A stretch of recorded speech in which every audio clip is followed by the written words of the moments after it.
Welcome back to another episode of the Braun Performance and Rehab Podcast. Joining me today is Dr. Tyler Lesher. Tyler and I are going to be discussing his journey as an athletic trainer from his time with the Cleveland Cavaliers to his time with the Hornets to his time in Florida and all the way up to his time in UCLA.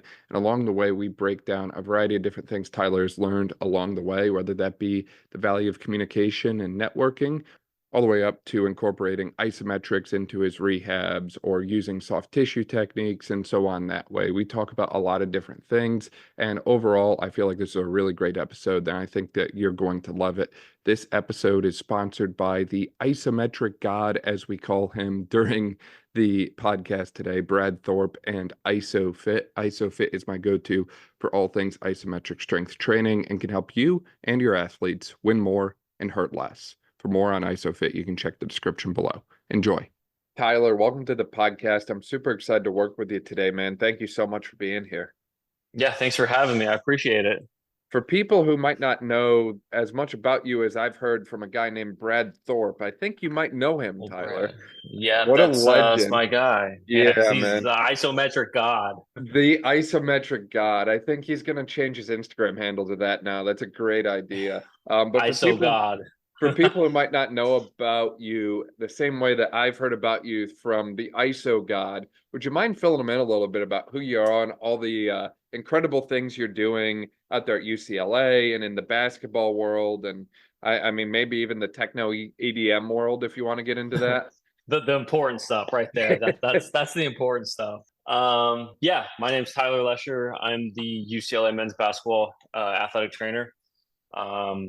I'm going into my fourth season now already, which is crazy because I feel like yesterday I just got the job and I was like excited as shit and just kind of, it's crazy that the last 3 years has already came and went. Outside of that, I teach my own certification course called the Advanced Rehab Certification, or ARC is what I call it, which has just been a great platform for me to teach pretty much like, I wouldn't even say like, we'll say all practitioners, all athletic trainers that pretty much just guiding them on rehabs, and it doesn't really matter if you're a new practitioner and you're looking for like just good knowledge or just, kind of you're an old practitioner and just need some new theory, new philosophy. I try and be on my shit as much as I can, for lack of better words, and try and like apply and teach it. Nobody really likes to do research. You got to be a specific breed to like to do research. So I'm one of those. I like to go get, the latest stuff and see how I can apply it with my guys. And then, I feel like there's just a gap, with people who do research, but then it can actually apply it, and that's where I kind of like to utilize my courses. I like to read the research and then apply it with my team. And that way it's more applicable for clinicians, because it's fine reading an abstract, but it's like, all right, how do we actually put this into play, so that's kind of what I've done with the course, and it's been great for me. Very excited over I've been doing it for 2 years. My next class is coming up in August. It's expanded over into numerous countries now and over 200 athletic trainers, so it's been awesome. Yeah, Really no, that's rewarding. incredible. And it's amazing the kind of impact that you can have as one person, ending up having the impact on, thousands of athletes across the world who have worked with yourself individually, but also have worked with the providers and clinicians that you have, in turn helped through your certification program and your online presence and so on that way. One of the awesome little examples I have of that is, obviously with NIL, like players can transfer schools like that now. We got a guy from Oregon State the Oregon State athletic trainer who's now with Creighton. He transferred to see us, and he's like, hey, like I got to go through my knees are hurting. Can we do some tendon stuff? And I have him start going through. He's like, oh yeah, my trainer had me doing this exercise that he got from your class. So it's kind of weird seeing like the cookie crumble like that. It's kind of cool, kind of interesting, and I love it. So it makes it fun, makes it a little more rewarding.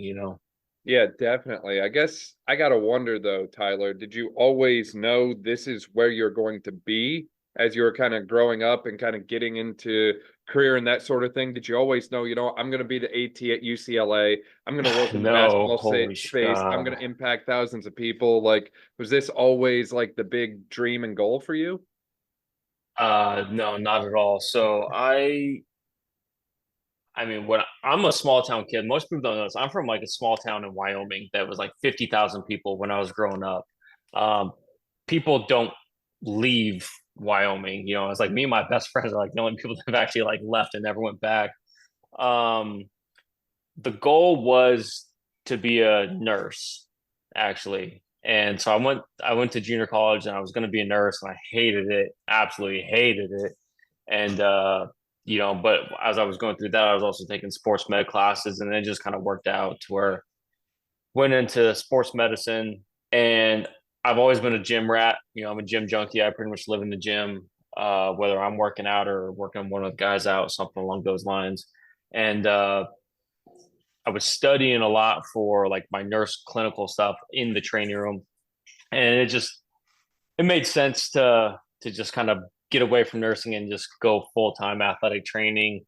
So as much as I was in the gym, I was like, all right, obviously I'm not going to play in the NBA. I suck at basketball, but how do I work in the NBA? And that was always the goal, going through like my undergrad and everything. And eventually I got there, and then I had to make the move to go down to college. And I started at FAU, which is very low to mid major college.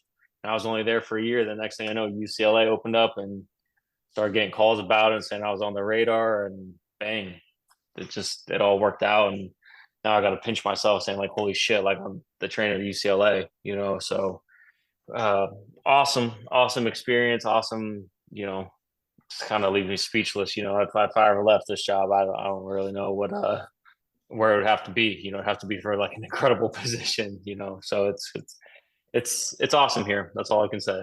Yeah, no, definitely. And I think it's interesting because I mentioned before we got on this that I had a few other podcast recordings today, and everyone I've chatted with today comes from a small town in the middle of nowhere, oddly enough. And everyone has been able to kind of break that mold and go on to do great things in their life. And I think that there's something to be said about that, like small town mentality, something about that, like middle of nowhere work ethic grind, like you're used to Yeah, driving half an hour to get to places and like putting a little extra time in to get things done. That kind of sets people up for success that way. And I realize as I said that you live in LA now, so you still drive half an hour to get to places. It's just you're going a it's just mile instead of 20. pretty much. I'm fortunate enough. I live like 10 minutes from campus. It makes my life a lot easier. That was one thing that told my wife when we moved out here. I was like, I don't care what we got to pay. I was like, I'm not dealing with traffic. Like we'll stay close enough to campus. And yeah, I refuse to deal with it if I don't have to. That's for sure. Yeah, no, definitely. So before you were at UCLA, running it back a little bit, you said you were at FAU for a while, and then I think Yep. you were in the NBA with a couple different teams for a while too, correct? Yep. Charlotte Hornets for 4 years and the Cavaliers for a year. And then FAU was 8 months. I mean, it was literally one season. I went there because I was coming into COVID or coming out of COVID, I guess. I got hired end of October, so I started early November, and then I got this job 8 months after that. So I mean, it was a quick turnaround. Yeah, so it sounds like you've gotten to experience a lot of different parts of the country, but also a Yeah. lot of different teams, a lot of different organizations, and a lot of different frameworks to the approach of athletic training that way. What have you kind of learned along each stop there? We could start with, Cleveland or Charlotte that way, and then kind of run it from there all the way up to where you're at. Run me through kind of what the experience was like for you and what you kind of learned based on your time there, Tyler. Yeah, I mean the biggest thing that I learned is like that I don't know shit. Like that's the biggest thing, and I feel like that's the best thing for like a clinician to learn early on in their career is to realize like wow, like I really don't know anything, so that way you can really take it and truly have like that growth mindset. And I can tell you, like, I thought I knew it all when I was leaving my master's program. And then when I got hired with the Cavs to go through my first internship with them, obviously I'm seeing Mike Mancias work with LeBron. I'm seeing all these guys work with Kyrie, K Love. And I'm like, I have no idea what you're doing, what this is, what that is, just absolutely clueless. And it opened my mind and my eyes to a whole different philosophy and mentality of like what actually these guys undergo at the professional level. Then I go to Charlotte. I wasn't my first year. I just pretty much went straight to the G League, so I was still kind of like operating with my own world. My second year, I ended up getting surrounded by an incredible staff, where like coming from diverse backgrounds. Some from the NFL. Another guy was in the NBA for 35 plus years. I mean, and then a couple other like young guys that were already in the league for anywhere from 5 to 10 years, and just learning their philosophies and seeing how they do things. I mean, you know, for instance, like we were all dry needle certified, but we were all certified from like different bodies, and so how they needle would be completely opposite than mine. And so like then it was like compare and contrast, like what kind of result are you seeing versus what I'm seeing for a very similar injury, and how can we use that to like make our own athletes better and stuff like that. So, and then during that time, I was still going down to the G League, and the first 3 years of it, I was 2, 3 years, I was also the head athletic or head strength coach. So really, that's when I refined the world of rehab. Of hey, look, not everything is done on the table. Like we can get almost everything done in the weight room, and that's really where I got my passion for the weight room, and like really like where I generate a lot of my philosophy from is, or like a lot of my athletic training philosophy is based on strength and conditioning principles. Um, so that's really all just kind of like came into play of how can we, how can we get these guys as good as possible, as healthy as possible with little to nothing. Because back then the G League didn't have the same resources as it does now. And then I went to FAU. FAU didn't have any resources really, but because of the background with the G League of not having anything, it's just able to apply a lot of the same stuff, and got a lot of good work done. Then of course I leave, and then they go to the Final Four. I think it was that next year. But I mean, it couldn't happen to a more deserving team, a more deserving coach. I mean, the coach is now in Michigan, Dusty May, and he's just the best coach I've ever worked with. He's a true leader. Absolutely love that guy. So, yeah, that's been the biggest thing. Is like just as the more I learn, the more I realize what I don't know, and it just kind of drives that thirst and that hunger to be like, all right, I got to keep learning. There obviously, you meet people and you go to some conferences, you're like, all right, like I vaguely know what you guys are talking about, like I've heard in a course or this or that. And then, then you get around people and you're like, dude, you're speaking a foreign language to me. And like, I'm drinking the Kool-Aid, so, that's been the biggest things for sure. Just the older I get, the more I realize I don't know. And just the more I want to keep, sipping on that Kool-Aid. Yeah, you bring up so many amazing points there, Tyler. And just to kind of hit on that first one, the one you just mentioned as well, actually, is you used the phrase, I felt like I didn't know shit. And it's one of Yeah. those things where I feel like you kind of got thrown into the fire real quick as an AT to go right from master's program right onto the Cavaliers, especially when you Yep. have some of the best basketball players to ever play the game on the team at the time. I feel like it can be a little bit intimidating to go from school to the best of the best all in one leap that way. And I think the concept is called like the Dunning-Kruger effect or something like Yeah. that, where That's exactly what it essentially, is. yeah, essentially the more you learn, the more you realize how little you actually know. And I think that's something that a lot of trainers, clinicians, that sort of thing really struggle with is they feel like they know so much because they did all this schooling or they just finished that PhD or they just took a new certification course and they can't wait to apply it. And then they get Hmm. out and they start to use that stuff and they realize that, hey, all that training didn't actually prepare me for this moment. Yeah. And now it's like you almost have to think on your feet and figure out what to do in the moment. And I think that having that knowledge base gives you more of a foundation to stand on in those Yeah. types of situations. But ultimately, you have to be good at thinking on the spot and thinking on the fly, right? Like, you might have a Yep. perfect session planned to work with an athlete one day, and then your tech goes down and the whole thing is scrapped and you got to figure it out in the moment. Oh, dude, yeah, you might have the most perfect plan, and all of a sudden he comes in and says my hamstring's tight, and like, you throw that plan out, and you might have four other plans that are all thrown out. That's why like I'll be the first person to say I really don't plan a lot of my treatment sessions. I don't plan a lot of my workouts.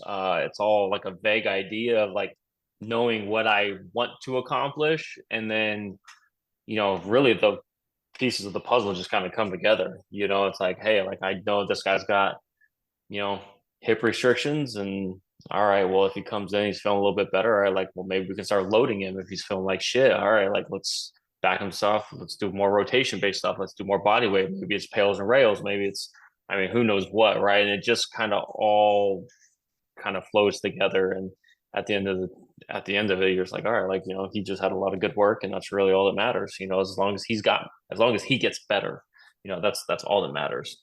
Exactly. You need the positive outcome at the end of the day, right? You keep the main thing Yep. the main thing. I've used that phrase so many times over the past several weeks, but it's true. At the end of the day, the athlete probably doesn't care what exercise you do. If they leave Yeah. feeling better and they can keep playing their sport, then mission accomplished. Exactly. That's all it is, right? It doesn't matter if I do an hour of manual therapy or like, we knock out a lot of exercises. I mean, like you walk out feeling better, all that matters. Growth mindset, said principle, progressive overload. If you can combine those three things together, you will get great outcomes. How do you take those three things and then combine it into the kind of framework of you're able to take these core principles and philosophies and apply it to the athlete who just walks into your door and kind of develop an entire treatment session for 45 to 60 minutes on the spot like that? Because I think that's something a lot of people struggle with, or they're unfamiliar with, or they don't really know how to get kind of like a repetition of that in. They just kind of have to like jump into the fire most of the time, I feel. Yeah, I mean, perceived outcomes are the greatest like indicator for clinical, or for like the actual outcomes, right? So if the player comes in and he thinks he's gonna like, feel like shit, and he does, it's what's going to happen. Doesn't matter what I do for him, right? Like if he's got the mindset of like I'm just going to get on the table, like no matter what happens, like I'm not going to feel better, well then yeah, you're not going to feel better. So what I try and do, I try to hate saying this, where I try and bring like a pretty consistent energy. I like to bring the energy. I like to run at a very high level. When the guys come in, they know what they're going to expect out of me. They know that I'm going to have that growth mindset, and I'm just going to bleed it into them. That's going to be the first thing. So when they come in, like it already changes their outlook of like, okay, like, I'm here to get better. A lot of players, a lot of teams, I've seen this. Uh, Player walks into the training room and it's like, pour me, help me, like fix me. You walk into the weight room, it's I'm here to get better. And I don't like that mindset. It's like you need to have that same mindset when you walk into the training room. Yes, there's a time for like some, let's slow things down and like, kind of bring down the tone. But 9 out of 10 times, it's like, dude, you're here to get better. We're gonna get our table work done, and we're gonna get on the floor. We're gonna start moving. We're gonna like expose the tissue to the forces it needs to, and then we're gonna load the tissue. And that's kind of really where it all starts. It starts as soon as they come in. I'm telling them good morning. I'm joking around with them. We're it's like a barbershop, right? It's fun and energetic environment. We're talking ship. It's an incredible environment. So when they come in, they already have like that change of mentality to when it's like, all right, now we go into the set principle. What exactly needs to be done? We're going to expose that tissue to the exact demands that it needs, and then we're going to start overloading it because now we're going to start building on top of it. So that's really how it all comes in, and you can get a lot of it done. Again, it takes 4 seconds for a player to come in, tell them good morning, and give them a hug, and all of a sudden they're in a better mindset. Well, great. Now we're doing 10 minutes a day of work and then 30 minutes of exercise. So that's 35 minutes right there, and you can accomplish a lot. Yeah, no, I think that's a great point. And just to kind of run that back a little bit, I mean, you brought up that concept that sometimes athletes view strength and conditioning as, hey, this is the space to get better. And then they walk into the AT room and it's like that poor me or victim kind of mindset that way. Yeah. And I think one of the biggest misconceptions I see in athletes is they think that the AT room is only for managing injury, and they don't quite realize, and this is more something I see under the like younger athletes that way, they don't quite realize that you can actually see performance gain from doing Oh stuff yeah. in the AT room, right? Like if you have different areas of tissue restriction or poor tissue quality, or if you've had that tendinopathy for 5 years and you just don't care about it at this point because you've had it for 5 years or whatever it is that way, actually addressing these things might actually improve what you do on the court, on the field of Mm-hmm. play, as far as a performance standpoint goes. And I think that if you can kind of like reframe the mindset, like you mentioned, as far as instead of just managing injury or just making little band-aids here and there, it actually becomes part of, the bigger picture of, hey, we're going to help this, but it's also going to carry over to your main thing. Because, Right. when we were chatting with Molly Benetti on the podcast recently, she brought up a lot of basketball players, they just want a ball. They just want to hoop. Yep.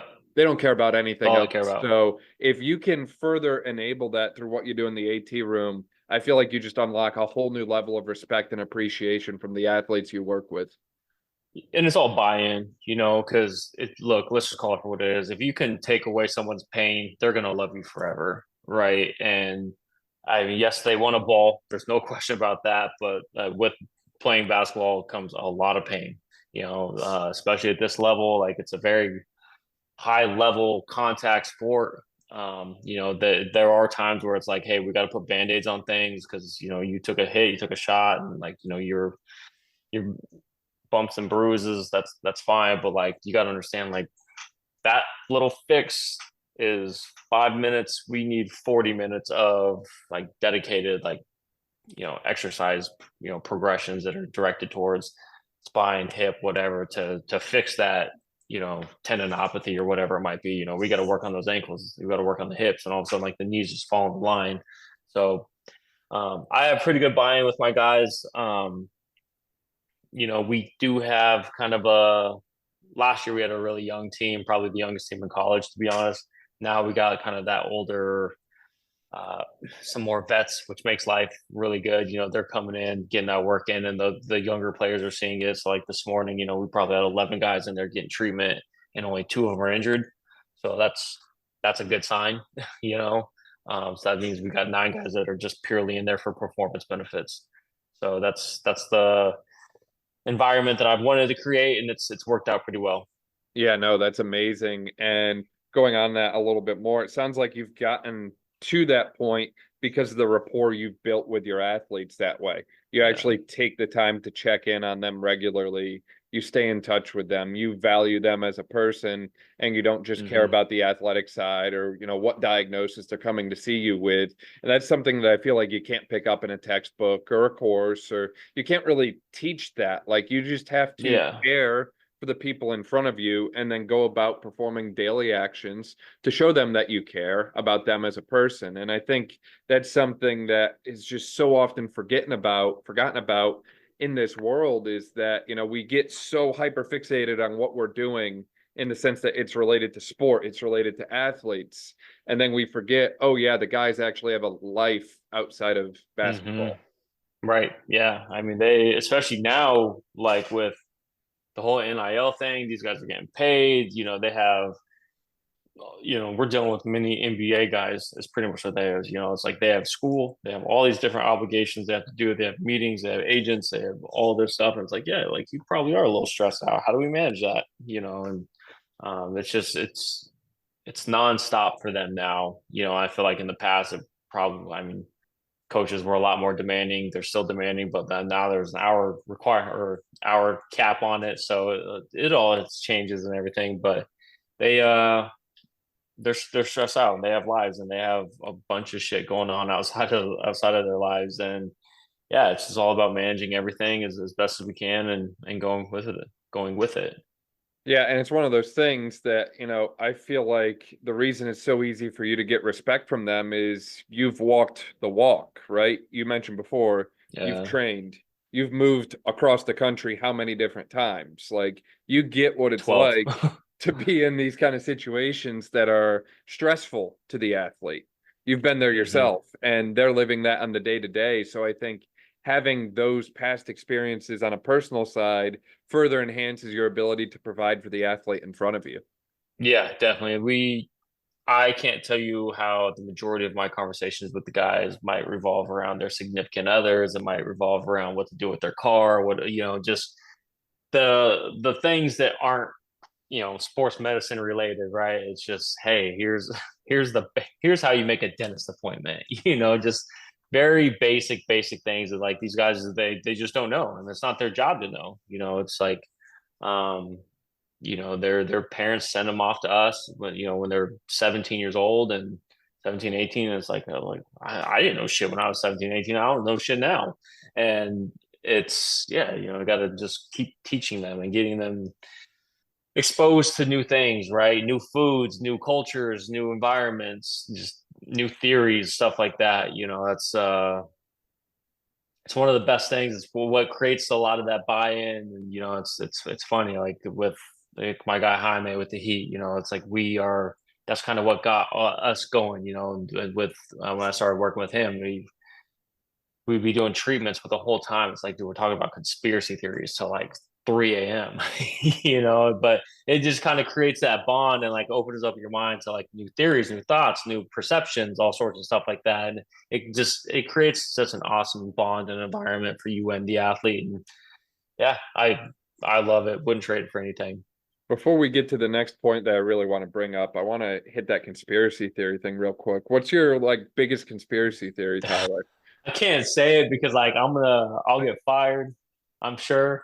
We'll just call it the easiest one that I believe in by far is aliens, and it's not even close. Like it's just, you know, if you ask, if you poll the majority of America, I bet over 60% of them would say like I've had some type of encounter, whether I've seen something, done something, whatever, something, and there was like some type of UFO, alien form, whatever. And it's like, we pass things in court, it's like, oh, like you just need like more than 50% of the vote, and all of a sudden it's like, bam, we have like all of America saying this. There's just too much evidence that points that it's there. But some of the other ones, I want to keep a little close to my chest. Again, like I don't think people want to. I don't want to get fired. I don't want to go out on a limb and start freaking people out on what crazy shit goes on in my head. So I freaking love that, Tyler. But yeah, no, yeah, it's so funny you bring up aliens because that's probably the most frequent one I have with people. And I've been fortunate enough to work with some individuals in the military who have shared some interesting things on the alien UFO I side of bet, things. But we'll dude, we'll leave it's those crazy. conversations as verbal conversations that never Yeah, officially happened. exactly. You were talking a second ago about theories and learning new approaches and different techniques to doing things, and it immediately made me think of what you mentioned when you were initially talking about your time with the Hornets. How you mentioned everyone was needling, but everyone kind of learned from a different school of thought or different approach, and it's the kind of thing where I think a lot of people are familiar with the basic interventions. Rehab clinician would do that way, whether it's needling or cupping or scraping or hands-on soft tissue that way. But it's the individual difference in how we do those things or how we apply them or how we learned to use them that I think sets Hmm. our skills apart, right? Like anyone can go and grab a cupping set, but how do you use Right. that compared to another clinician, and how you use it determines your effectiveness from that intervention, I guess.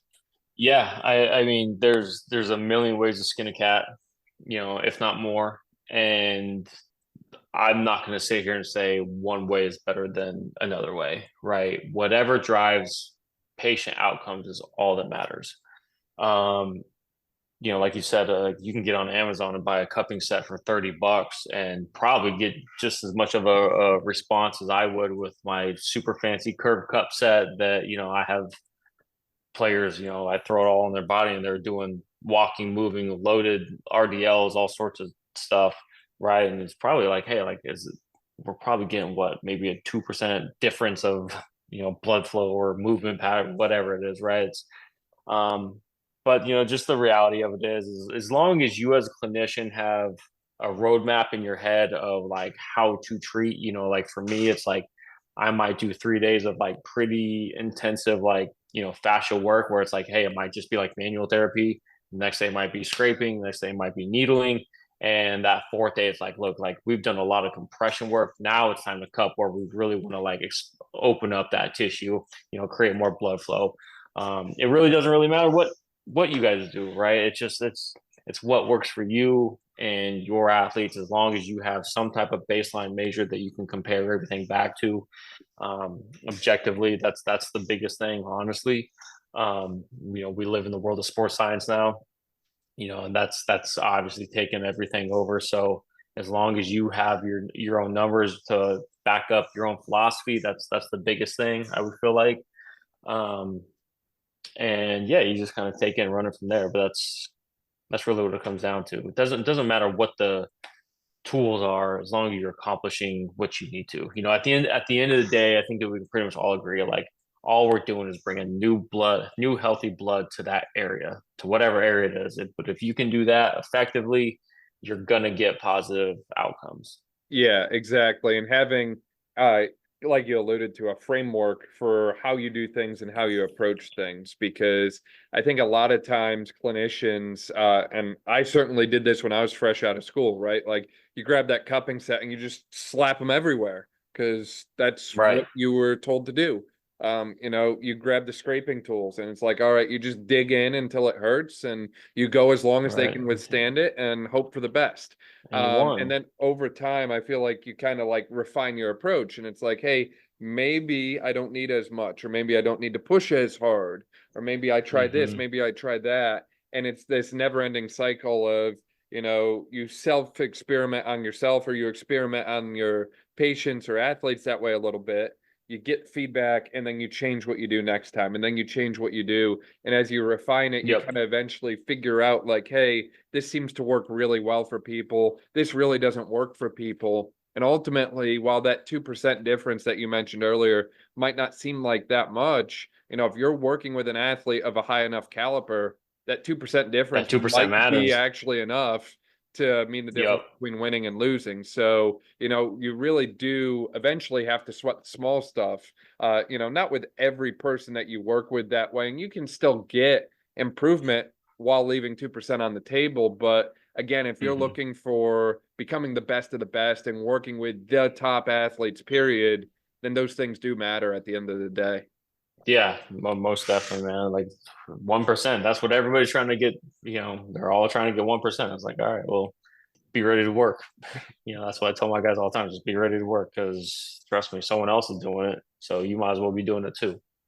Yeah, definitely, definitely. And at the end of the day, you really won't see any kind of progress or forward movement or momentum without doing the work. And you mentioned Hmm. that, when you were in the G League, when you were in Charlotte there, you kind of learned to appreciate that through the overlap of strength and conditioning and athletic training. And it really kind of Yeah. expanded your skill set into thinking about things beyond just, the confines of a table that way. And I think that concept of doing the work often gets applied to the strength and conditioning setting, but it should be the standard in the AT world as well, I think.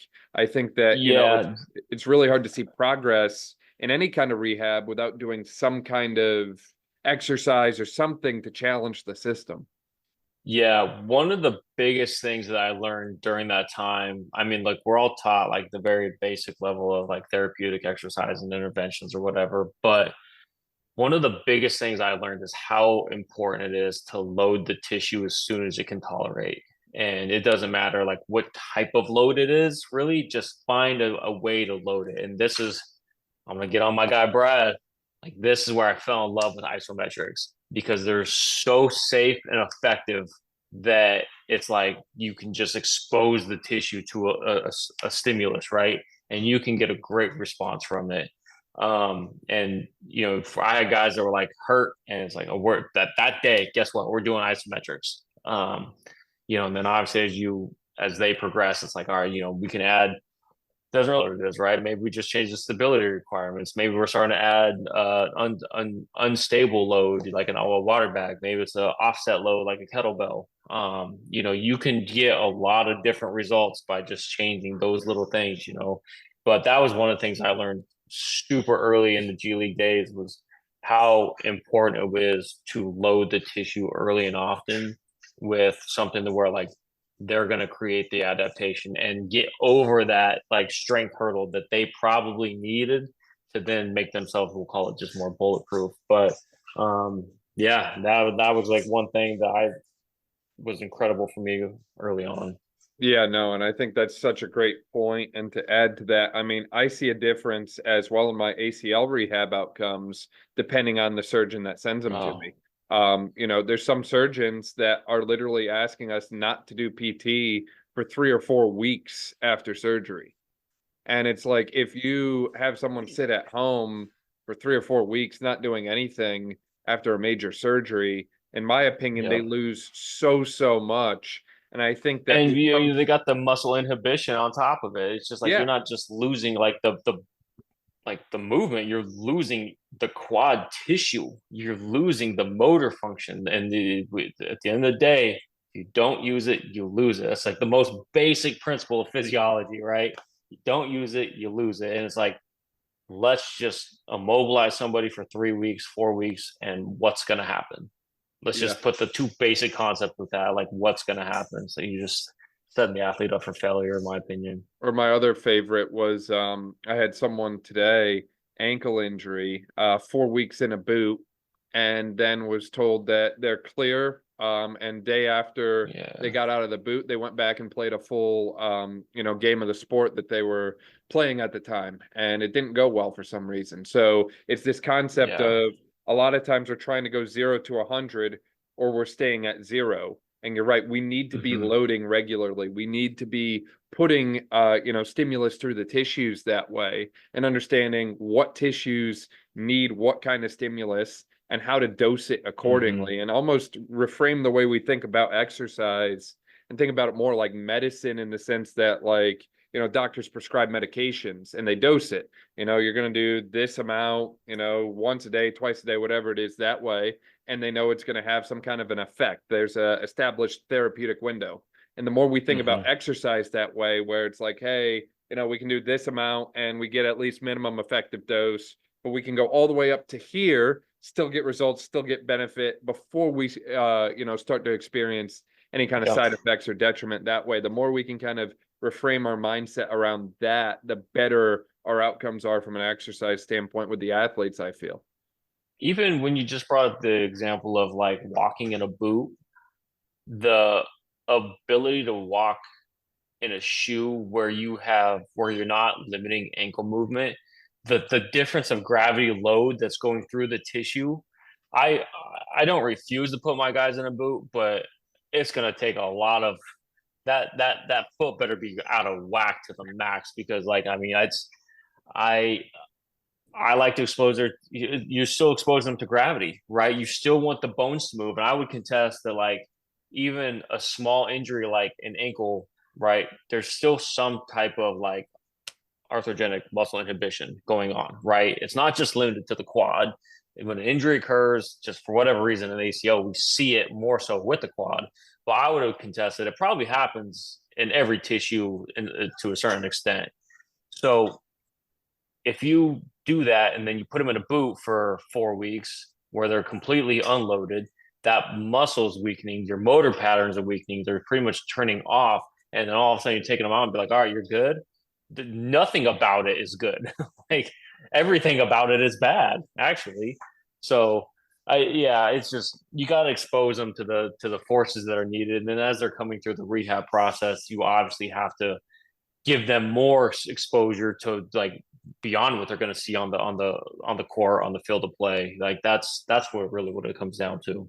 Yeah, no, definitely. And going back to plugging our guy Brad for a second there, I mean, the concept of isometric strength training is not really new by any means, but it's something Yeah. that I find I can smoke pretty much any athlete at any level with in 30 to 45 seconds. It's Mm-hmm. absolutely amazing to me how strong some of these athletes are, in, their weight room sessions or the amazing feats that they can pull off when they're playing their sport, and then I make them do a 30-second ISO and they're tapping out halfway through. Cooks, Yeah. cooks them. And it's like if we are struggling so much with something simple like generating force without movement, what are we not seeing? What are we not appreciating when you are moving at game speed or full speed or so on that way? Yeah, absolutely. I mean, the the great thing about ISOs is, you get that 20, 15 to 20 degree carryover, right? From just say you're doing like a rear foot elevated split squat, and then you get to a certain point of knee bend before it's like, all right, like this is painful. Well, you just go up 5 degrees where it's pain free. You can sit there and hit the ISO, and then it's going to have that 15 to 20 degree carryover to where hopefully next time you do it, you can drop down another 10 degrees before you hit that pain. But you still get the same result within the tissue. The other big thing about like isometrics that I don't think get a lot enough credit is that they're anti-inflammatory in nature, right? And people don't appreciate that enough. When you're going through a full rep, right? Obviously, the eccentric is you're shearing the tissue. That's the goal of it. That's what creates the soreness. Well, that soreness is from the inflammatory process going to the tissue, which is great. Then we adapt from it, but it's a inflammatory based type exercise. Same thing when you add the concentric base because you're adding that power aspect to it. Isometrics are anti-inflammatory in nature. So if you have somebody that is in pain, you can still hit them with a tolerable uh, uh, isometric exercise and hopefully be working on that inflammation at the same time. Yeah, I mean, plain and simple, what's the first thing almost every athlete starts with after surgery for their rehab, right? Like, for ACL, it's like literally quad sets, Quad quad sets, isometrics. quad sets. It's like, Yep. if we're starting with isometrics after major surgeries, then why are we not starting or at least incorporating isometrics elsewhere? And, as you Mm-hmm. mentioned, when you were at FAU, you said you learned how to function and operate in a space with minimal equipment access. And, sometimes I think that we get so lost into feeling like we need all this fancy equipment and tech in order to get results. And I don't know if that's just, a byproduct of it being 2024 and we have access to things Yeah. we didn't before or what. But I think a lot of times the answer is, often simpler than we think and usually staring us in the face. Like, right behind my laptop right now is a freaking wall. And it's like, well, I can probably do 20 different ISOs into the wall and fix all kinds Yep. of things with that. Yep. I mean, it's pretty hard to go through a gym workout, but it's also really hard to hold a split squat for 45 seconds, and you just be absolutely cooked after that. So it's, yeah, I just think they're undervalued. I mean, I obviously everything has a time and a place, but especially on the rehabs early on, like you just got to utilize isometrics as much as possible, in my opinion. Yeah, and it's the kind of thing where I find, especially with the overcoming ISOs that way, I haven't really found a ceiling to the dosage yet. I've done 2 sets, 3 sets, 4 sets. I've done, 10 ISOs, 15 ISOs, 20 different ISOs in a session with people. And so Mm-hmm. far, everything has gone pretty okay on my end. Like, obviously, we haven't spent 3 hours doing ISOs, but it's like Right.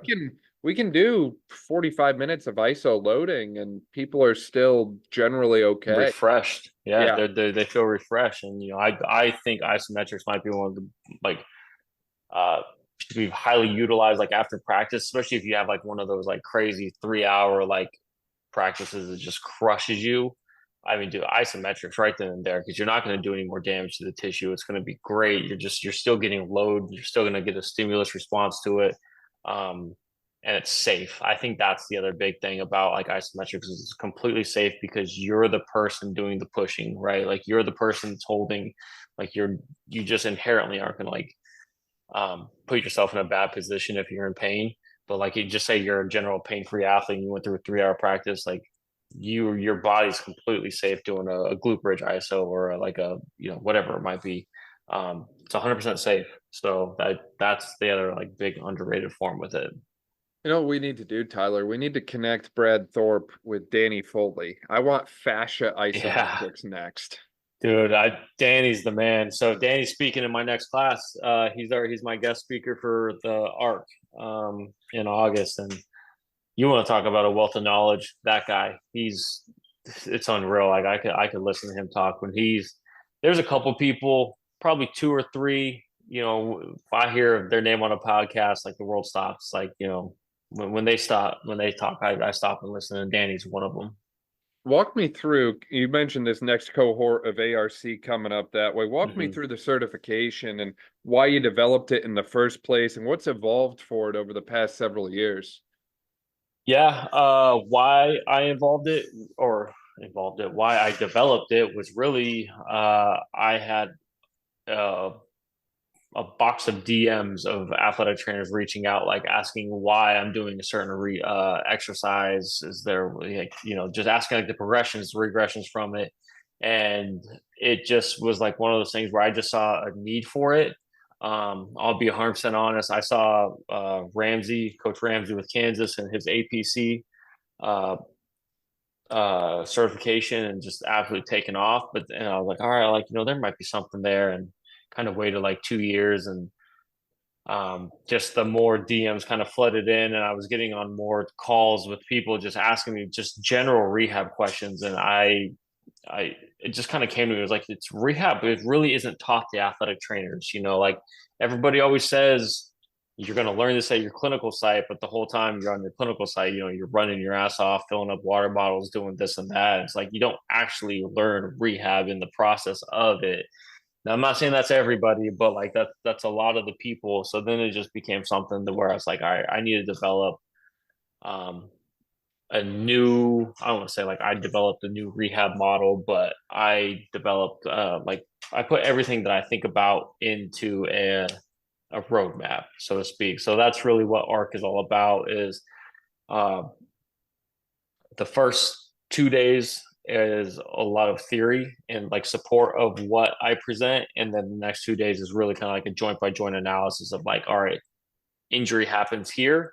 Here's everything I do from the moment the injury occurs, and here's the big check boxes, that I'm trying to hit as we're going through this rehab process, to make sure that they return safe and effectively. Yeah, no, and I think that's a great way to do it. And I'd imagine it evolves over time since your own kind of treatment philosophies evolve over time. Yeah. Yeah, and obviously new research comes out, right? So you got to change a couple different things, yeah, I mean, it keeps me on my shit, to be honest. It keeps me on the ball. There's definitely been times where like I've been in class and somebody's been like, "Hey, like, have you seen this new paper?" Kind of, it negates that. I'm like, "No, I haven't. Sent it to me." So guess what? Next class, I'm implementing it. Um, but it's just like I said, that's kind of how the whole thing evolved. It keeps me up to date with new theories, new ideologies, but then more so, it just keeps me connected with a wealth of athletic trainers from every professional setting and all the way down to the high schools, secondary schools, and it's become an awesome thing for me personally, for sure. What's the biggest thing that you've learned through doing your cohorts of the ARC that way? How to teach to a screen where nobody's talking back to you. Um, that's, dude, like my first year, it's like, say there's like 30 people in the class, and I'm like, we've all been there, right? You just feel like you're the teacher where you ask a question and nobody responds. So you just kind of sit there like, well, this is awkward. Like what comes out of that? So like really just kind of learn how to, you get really good at asking questions and kind of rolling with various punches, and just, just stuff like that. That's the biggest thing that I've learned, is how to make a lot out of a little at times. That's for sure. Outside of that, this is kind of an atypical answer, but like how to run a business, that's something they don't teach you in athletic training school by any means. And obviously when I started ARC, it's like, that's completely separate from UCLA. Well, it's like, how do you get paid for that? Well, then you're going to need an S corp or an LLC. Well, what does that entail? And then it it pushed me to become like just more of a better or more well refined person, I guess. I never once in my life thought I would need an accountant or someone to like run the tax side of things. I had to learn a little bit about California tax law. I had no idea, right? Um, just that's really where like the big benefits kicked in, is like it's just made me as a better, I don't want to say person, but it's expanded my knowledge in different directions that I never would have imagined. We'll say that. Yeah, you seem like you're someone who's kind of like obsessed with this process of learning more and self-improvement and just never settling for where you're at right now and always looking for more. Yeah, it's probably if you ask my wife, probably my biggest issue, because there's times where it's like I struggle just like settling and being content where I'm at. It's like I almost just signed up for a new master's program not that long ago, and I'm like, well, like, do I actually need this? And she's like, you just need to settle, like take the summer off from like the con ed stuff, and that was the plan. And the next thing I know, like work wanted us all to do the SFMA 1 and 2. Then all of a sudden I'm at the NBSCA, I'm at the Elite Rehab Conference. I'm like, God, like I just so much for that. But I think it's just my innate nature of who I am. It's one day when I retire, I'll probably have a whole new hobby that I'm trying to learn. But that's just, yeah, that's kind of been the process with it for sure. Yeah, your hobby's going to be debunking the UFO theory or something like It's that, I'm done. sure. That's done. Turn on History Channel. That's already been there. And you mentioning about that, never settling for good enough and constant drive. I can't believe this hasn't come up yet, but I'd imagine that might have been the driving force behind you getting the doctorate degree as well, which is something that I don't see often in the athletic training world. And I feel like that's very Yeah. unique that way. So to full transparency, I got that on a whim. I kind of did my whole career has been based around like, all right, let's just look at what other clinicians or practitioners are doing. And it's, started to see a rise of like strength coaches. All right, well, let me go get my CSCS, and started seeing like a lot of dual practitioners that have a bunch of different things. And it's like, all right, what do I need to do to stay on top of it? And I saw some people just start to get their doctorate, and I was like, man, all right, I'll just sign up for it. And I did not realize what I was getting myself into at all. And honestly, like COVID sucked for a lot of people. It wasn't bad to me because when that happened, the world shut down and I had time to like work on my doctorate. I had time to do my classes when like, most people are working 8 hours a day and then trying to do night school. Like, the first year I was able to just to do pretty much my classes whenever I wanted, because the world was shut down. Thank God, because if I had to work all day and then try and do that, there's just no way. But it just kind of was like, hey, like maybe I'll just sign up for this, and the next thing I know, I was enrolled, and the next thing I know, it was done. you Yeah. know. But yeah, it's talking about just another great thing. I think that if I ever want to like leave the profession, I can go be a teacher. At a professional level or a university level. Keep telling my wife that eventually that's how I'm going to retire. Is like I'm just going to be sitting on the Amsterdam canals, drinking a coffee, grading like anatomy and physiology, and live out our days and be the happiest person ever. But it just opens up more pathways, right? And yeah, we'll kind of see what happens with it. You've brought up Amsterdam a number of times here, Tyler. Is there like is that where you want to retire in the future? Or what's Oh, the I'd love connection? to. Is I'd love to. Yeah, I'm going back in 2 weeks. is it It's like just EDM capital of the world or no, but it's pretty high up there. No, it's just like every time I go there, my wife and I went on our honeymoon there. It's just the vibe. The people there are super nice. It's very clean. Everybody there is really respectful. The food is incredible. The architecture there is just gorgeous in my opinion. So, I just have a lot of really good memories there, especially this last time with my wife. And, again, we're going back, we're taking her mom. So we're super excited about that. To just like, she's never been to Europe. So just expose her to like a new world and just create more memories together as a family. And it's just an awesome city, man. It has like a little bit of everything. And it's just so fun. yeah, no, that's amazing. That sounds incredible. And, I can't help but wonder going back to where we started. I'd imagine 17-year-old Tyler from Wyoming probably didn't think he was going to be exploring Europe for his upkeep Yeah. time and talking about possibly retiring in Amsterdam someday. Yeah, right. Yeah. Who would have ever thought that? I mean, I would have never thought I'd live in LA. I would have never thought I'd live in Charlotte or Cleveland or Florida, or any of those. So it just it all just happened. As we start to wrap up here, Tyler, I know you've mentioned the ARC a number of times that way, and the next cohort starts in August, you said? What's the date on that? Yeah, August 19th. I do 4 days in a row, so it'll be a Monday, Tuesday, Wednesday, Thursday. Every night, 4:30, runs about 90 minutes. What I used to do was an hour every other day. So I did like every Tuesday and Thursday for a month. And then I realized like I hated that more than anyone else hated that. So I just combined the lectures all down to just 4 days. And I think that the students and me tend to like it a little bit better. But yeah, 4:30 classes are recorded, automatically uploaded. If like we all live in a world where like practice times get changed and this and that. So if people can't attend live, it's automatically uploaded so people can immediately watch. But yeah, it's just 4 nights, and it's all talk about rehab and how I apply it, and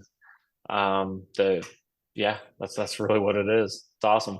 Awesome. And people can probably find out more about that at advancedrehabcertification.com. That's it. Yep. I post about it a lot on my Instagram, Dr. T Lesh. But yeah, either one of those are going to have the most information. You don't like plug it on your MySpace channel or your TikTok channel or Dude, anything? I don't have TikTok, man. I struggle having more than one. Like I'm so over social media. The only reason why I do is because it stays relevant now. But yeah, it's free advertising pretty much. But yeah, I don't have TikTok. I have YouTube that's pretty much just full of like techno sets that I listen to. um, the That's just the reality of that. So yeah, everything's based on Instagram. But yeah, if you want the most like up to date information on the classes, definitely advancedrehabcertification.com. That's awesome. We'll link to that in the description below. That way, if you didn't quite catch that, you could just click there. Tyler, is there any other like closing thoughts or closing remarks or anything else you wanted to share that we didn't cover today? I think the biggest thing is like just as a clinician, it's really easy to get lazy. It's really easy to get very, very stuck in your ways. Don't be afraid. I tell like new athletic trainers this all the time. Like, don't be afraid of like new ideologies, new schools of thought. Whether you're right or wrong, who's to say what is right and who to say what is wrong? It doesn't matter. Just be open to it, right? Like the world has enough. It's beyond divided as is. So it's like within our own community, we need to be as together as possible. So just be open to new theories, new ideologies, and just do whatever it takes to get your athletes better. That's really all it comes down to. So that's probably what I would leave everybody with for sure. Yeah, no, I love that. I love that takeaway, Tyler. I really appreciate your time and everything you shared today. This was awesome. Thanks, man. Yeah, of course.